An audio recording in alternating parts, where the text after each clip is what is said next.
dehydrogenase.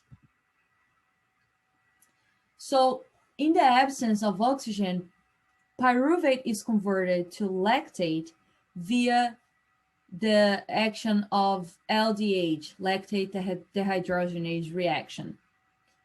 So the waste product of metabolic turnover in muscle must be cleared. So needs to be removed from the cell.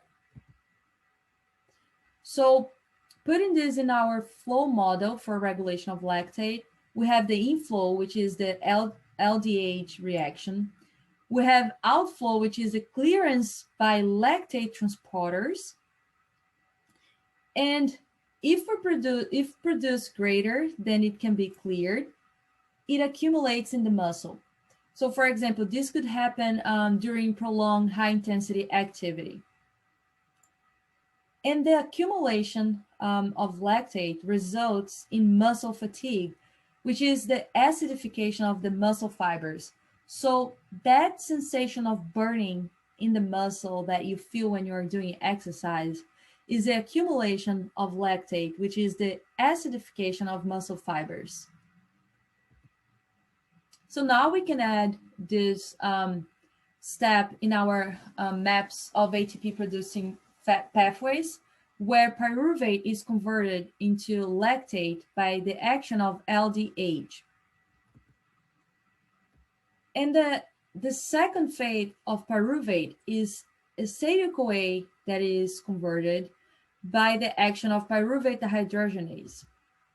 So some enzymes are present in both an active and inactive form. And when it's inactive, the activity is 0. Activating enzyme has the same effect as increasing the amount of enzyme present. So in this reaction, we have the action of pyruvate dehydrogenase. So we have pyruvate being converted in acetyl-CoA. And this is occurring because of the action of PDH, which is pyruvate dehydrogenase. PDH exists in two forms, active and inactive. So the PDH phosphatase converts to active form, and PDH kinase converts to inactive form. So a reaction does not proceed even in the presence of substrate. So here in this example, we have lots of substrate, but because the enzyme is inactive, the reaction cannot proceed, cannot occurs.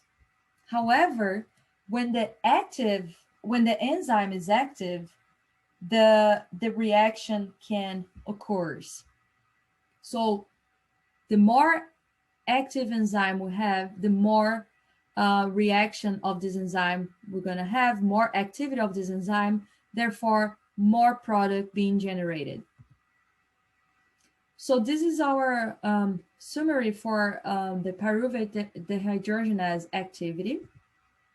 Now we can add this third step in our map.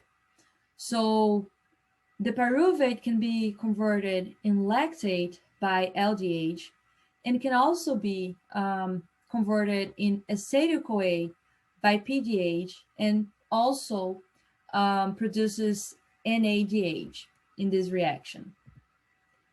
So the summary of our glycolysis process is 2 ATPs being produced from glucose, 3 ATPs produced from glycogen, and 2 NADH being produced in the glycolysis. And the end of this metabolic system is 2 pyruvates being produced. Therefore, these 2 pyruvates will be converted into acetyl-CoA. So those acetyl-CoA molecules are produced when PDH is active.